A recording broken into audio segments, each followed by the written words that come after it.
Vazhdojmë të thuaj mirëmëngjes me tjetër të ftuar në studio, Mirgen Shambli, koleksionist, e kemi patur dhe herë tjetër, herën e fundit kemi folur për pjesën e kartolinave, ndërkohë që do të vim me dy ekspozita shumë të veçanta, njëra që është hapur gjatë periudhës së Kreshmës, meqense jemi në javën e madhe të Pashkës dhe lidhet ngushtë me pjesën e besimit ortodoks me kishat, dhe një tjetër që do të hapet sot, por mëngjesisht do t'i zbulojmë së bashku me Mirgenin në studion thuaj mirëmëngjes. Mirëmëngjes, mirë se na u riktheve. Jemi në një periudhë shumë të veçantë, siç është ajo e Kreshmës dhe e Pashkës ortodokse, dhe ti ke hapur një ekspozitë pak kohë më parë që kishte në qendër pikërisht atë që Korça përfaqëson nëpërmjet besimit ortodoks, nëpërmjet kishave, dokumentave. Po ishte ekspozita, domethënë që u çel me nisjen e Kreshmës ortodokse, data 23 shkurt. Ishte një ekspozitë e veçantë, domethënë ishin pothuajse gjithë kishat e qytetit të Korçës dhe jo vetëm edhe të zonës të Korçës, domethënë. Pra dhe më gjerë, jo vetëm të qytetit, edhe në pjesën rajonale. Edhe Boskopoja, nga Vitkuqi, përmendim kishat e Prespës. Domethënë të gjitha këto kishat ortodokse në zonën e Korçës ishin paraqituar me fotografi, materiale fotografike. Origjinale të erdhura. Në çfarë vite datojnë fotografitë? Pak a shumë? Po fotografitë fillojnë domethënë nga vitet 30 dhe deri në vitet sotme mund të themi. Ndërkohë që kemi edhe disa foto nga koleksioni që Mirgeni ka ekspozuar në këtë ekspozitë që paraqesin jo vetëm kishat, por edhe elemente të veçanta apo dokumente të kohës që lidhen ngushtë me pjesën e besimit ortodoks. Po. Kjo është një nga materialet është një material që është një rregullore. Viti 1905. 1905 është në gjuhën greke, është rregulloria e kishave ortodokse të Korçës, domethënë. A ishte një rregullore? Po, rregullore dhe i përfshin të tre elemente, domethënë lindjen, mund të themi, pagëzimin edhe vdekjen. Janë të gjitha këto që përfshihen në këtë rregullore. Tu shikojmë dhe një material domethënë nga shtypshkronja e Voskopojës, edhe kjo është interesante. E ç'viti është kjo? Kjo është e vitit 1740, mund të themi. Shumë e hershme. Shumë e hershme, po. Botimet e Voskopojës janë nga më të ralla sot, domethënë që i kërkojnë të gjithë koleksionistët. Kjo përveç edhe atë që ka përfaqësuar Voskopoja, si zhvillim si një vend banim, me akademinë, me shtypshkronjen, me të gjitha elementet e saj, domethënë flasin vetë materiale, domethënë dokumentat, fotografitë që janë sjellë në kohë. Në një material të veçantë që kishte koleksioni yt, erë e parë që domethënë për herë të parë. Në një ekspozitë të koleksion? Për herë të parë që e paraqis, kam rreth 15 vjet që e grumbulloj. Materiali që i shumëllojshëm, domethënë, mund të themi fotografitë e ndryshme, dokumentat që kemi, domethënë me vulat e kishës. Kemi dokumentat e pagëzimit që janë të firmosura nga, mund të themi, dhe Peshkopët. Po. Prifsërinë domethënë në bazë të kohës, në bazë të kohës, po. Ja këtu kemi material të katedrales Burimit të Dhenës. Shumë e bukur. E cila është ndërtuar në vitin 1725 në Korçë. Mirënojat e saj u ngrit mitropolia, e cila u kthye në muze dhe sot po rikthehet në identitet, domethënë. Po, është ende në rikonstruktim, ëh? Në rikonstruktim, po. Shumë e bukur pjesa e brendshme. Materialet këtu, ikonostasi këtu është i Shëngjergjit, i kishës më të madhe, domethënë në rajonin e Ballkanit. Madje Shëngjergji cilësohet si katedrale. Katedrale për vetë madhësinë, po. Pavarësisht se gjërësisht e emërtojnë si kisha e Shëngjergjit, ajo ka qenë katedrale. Katedrale ka qenë. Meqense ka mbajtur dhe emrin e vetë shenjtorit të qytetit të Korçës. Të qytetit të Korçës, po. Edhe Korça. Se kjo është shumë e rëndësishme ta përmendim. Vërtet është shumë e rëndësishme dhe Korça domethënë njeh si Shëngjergji, domethënë, kështu i theshin më përpara, domethënë. Si vend banim, pa lindur emërtimi Korça. Po. Në një material të veçantë që ti vetë ke vlerësuar, sepse koleksioni ka qenë i gjerë, për vetë periudhën që ka përfshirë, zonën, materiale fotografike. Të gjitha materialet, domethënë të gjitha materialet janë të veçanta për mua, po unë mund të veçoj këto dy elemente, domethënë që janë materialet e kishës Burimit të Dhenës, katedralja e Korçës 1725, të cilat janë studiuar domethënë nga historianët shqiptar. Dhe materiali, domethënë dy fletët që kam nga shtypshkronja e Voskopojës, këto janë më interesante. Një prej tyre e paraqitën, po. Sepse bëhet fjalë për shumë herë, vitet 1700 ca. 1740 mund të themi, domethënë nga botimet e para, domethënë shtypshkronja e Voskopojës ka qenë dhe shtyp shkronja e parë në Ballkan, mund të them. Po. Për vetë rëndësinë dhe mënyrën se si është zhvilluar. Materialit. Si ka qenë interesi për këtë ekspozitë, jo vetëm nga qytetarët e thjeshtë dhe besimtarët, duke qenë se materialet janë shumë të veçanta, por edhe nga pjesa e specialistëve të fushës, pra koleksionistë të tjerë apo edhe historian për të parë nga afër këto dokumente. Interesi ishte, domethënë, mund të themi në këtë radhë, në këtë ekspozitë që paraqita kishte goxha vizitorë, domethënë, erdhën e panë, shfaqen interes, domethënë bile më ofruan aty mblodha dhe disa materiale, më dhuruan disa që pasuruan koleksionin. Sa gjë kjo ishte interesante, domethënë. Kjo shumë e bukur, pra disa gjëra që nuk ishin pjesë e koleksionit, por që u dhuruan nga besimtarët për të qenë pjesë e tij. Mund të themi ishin kisha e Oçishtit një fotokartolinë e viteve 90 që tregon atë kalimin nga sistemi komunist në sistemin. Ajo ka qenë, domethënë, ishte repart ushtarak aty. Po, si zonë. Si zonë, domethënë, ishte kisha në mes, domethënë, domethënë një gjë e zhveshur, mund të themi. Fotografitë nuk dallohet. Po ta shikojmë edhe sot. Ky ishte si material, domethënë, që më bë dhuratë.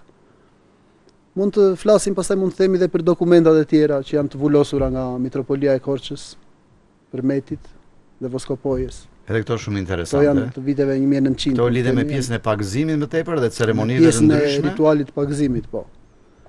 Dhe pjesa tjetër, domethënë, që mund të theksoj këtu janë varrezat e shënmërisë, që kanë qenë në pra varrezat e vjetra. Varrezat e vjetra, po. Aty ku sot është lulishtja e shënmërisë. Aty ku sot është lulishtja, aty janë pamje nga varrezat, kisha, domethënë me planin rregullues të qytetit në vitet 60. Shikojmë dhe momente, domethënë, e shpërnguljes të varreve në destinacionin e ri. Ka fotografi edhe në pjesën e ndryshimit kur filloi. Dhe në pjesën e ndryshimit kam gjetur 2 fotografi, domethënë, që janë tepër të ralla dhe interesante, domethënë, për qytetin. Po që tregojnë dhe historinë. Dhe historinë, po. Mendon se do të ketë materiale tjera që do të shtojnë këtij koleksioni?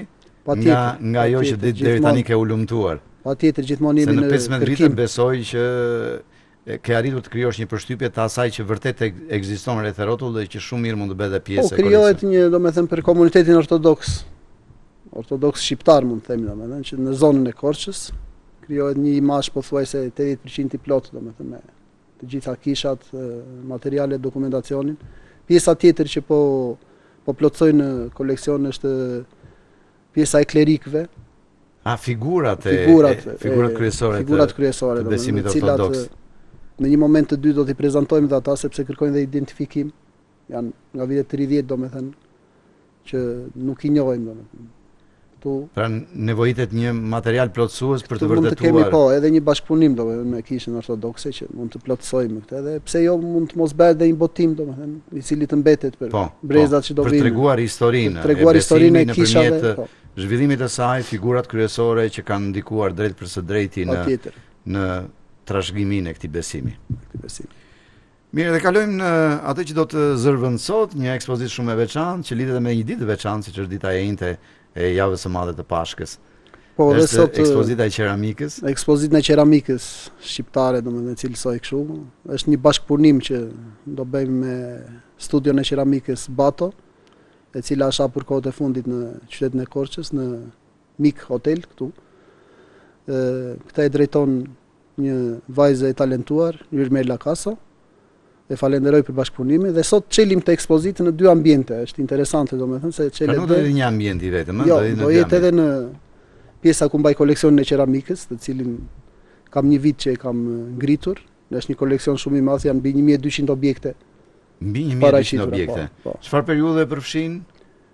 Përfshin nga vitet 30, mund të themi deri në 90. Domethënë lidhet periudha e poçarisë dhe artizanatit shqiptar me kooperativat ndërmarrjet që hynë pastaj të punimit artizanat, ndërmarrjet artistike, dhe deri në vitin 90 ku stopuan këto. Dhe e lidhim me pjesën e re që e prezanton Yrmela, domethënë me artistë. Apo pjesën moderne. Ndërkohë që kemi edhe disa fotografi që paraqesin koleksionin, që është një koleksion i gjerë siç e bëre ditur dhe ti, mbi 1200 objekte. Po, mbi 1200 objekte pjesë e koleksionit të qeramikës.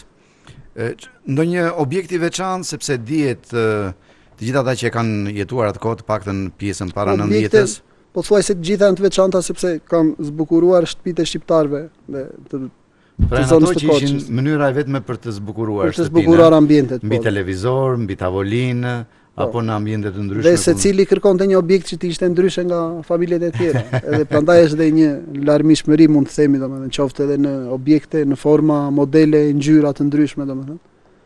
Është një ekspozitë interesante.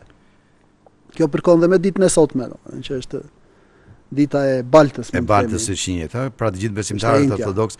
Ja dhe këto më pëlqyen në koleksion. Edhe figurinat me kostumet popullore. Me kostumet popullore, shumë të veçanta këto atëherë, mbaj mend. Kishte forma nga më të ndryshmet, edhe stile nga më të ndryshmet. Nga më të ndryshme që prezantonin kulturën e popullit tonë, të gjitha veshjet e zonave të Shqipërisë, sepse fabrika qeramike ka patur në tërë zonën e Shqipërisë, nga veriu në jug, që ishin në mënyrë artizanale të vogla, pastaj u zhvilluan më tej, domethënë, me fabrikat që mund të themi kemi fabrikat ndërmarrjet artistike në Korçë, në Kavaj, në Tiranë, në Lushnjë, në Vlorë, të gjitha prodhonin domethënë pjesë objekte të ndryshme domethënë qeramike. Shumë interesante. Ku do të hapet sot ekspozita? Sot në orën 6 ne kemi prezantimin dhe hapjen në të dyja ambientet, edhe në Trekëndçi lart ku mbaj koleksionet, në adresa është Rruga Ilia Trebicka dhe Kiço Drenova dhe tek Mik Hotel në studion e qeramikës Bato. Në të dy ambientet është interesante sepse presim njerëz ta vizitojnë. Do të kemi një ekspozitë në kohë, pra atë që dikur ka përfaqësuar qeramika me atë që përfaqëson sot nëpërmjet një ekspozitë në kohë, domethënë ne kemi lidhur tradicionalen domethënë me modernen, që e prezanton Yrmela këtë pjesë dhe koleksioni im që fillon nga vitet 30 deri në 90, që përfshin pothuajse mund të themi të gjithë objektet dhe artizanatin shqiptar, forma, modele të ndryshme, përmbledh domethënë si mund të themi një kulturë të kombit. Edhe ishte një udhëtim në kohë, duke nisur nga vitet 30 deri në vitet 90, sepse ka ndryshuar pjesa e qeramikës, si punohej në vitet 30, më pas pjesa e artizanatit si u zhvillua deri në fabrikat pastaj. Deri në fabrikat ku në repartet e specializuara që prodhonin këto objekte. Repartet e specializuara, siç kishim artistike këtu në Korçë, që punonin mund të themi rreth afërsisht rreth 500-600 punëtor këtu në ndërmarrje. Po, dhe kishte sektor të veçantë për qeramikën, për kockën. Po. Vetëm në qeramika mund të themi se ishin 400 punëtor. Kaq shumë? Po, ishin shumë punëtor domethënë. Pjesa e qeramikës, poçerisë, fajanca, sepse ishin në një zonë që mund të themi zonë industriale për këtë pjesë. Po, patjetër. Ka qenë një ambient shumë i madh aty, po të shikosh edhe sot nga ajo që ka mbetur, duket që ka qenë. Duken janë, domethënë, akoma ndërtesat sot dhe godinat, bile deri mund të themi para 10 vjetësh funksiononte akoma pjesa e bakrit. Funksiononte, domethënë, vazhdonte prodhonte. Kishte reparte që vazhdonin ende të ishin. Vazhdonin ende, po, siç vazhdoi dhe qeramika deri nga vitet 95 dhe pastaj u privatizuan. Reparti Brikockës u shojt, ishte Xunkthi, mund të themi ishin aplikacionet me kashtë që prodhonin. Po, edhe ato me thurje që ishin. Kishte domethënë çdo gjë nuk u ikte dem domethënë, edhe me firot njerëzit krijonin art domethënë në pjesën e. Po, i mbaj mend shumë mirë, sepse dikur këto objekte ishin të ekspozuara ngado, sidomos në ambientet e shtëpisë, në të gjitha. Kudo të gjithë, po them që këto objekte zbukuronin shtëpitë tona domethënë. To ishin prodhimet e vendit domethënë. Nuk kishte asgjë që vinte nga jashtë sepse quhej domethënë thonjza modernizëm.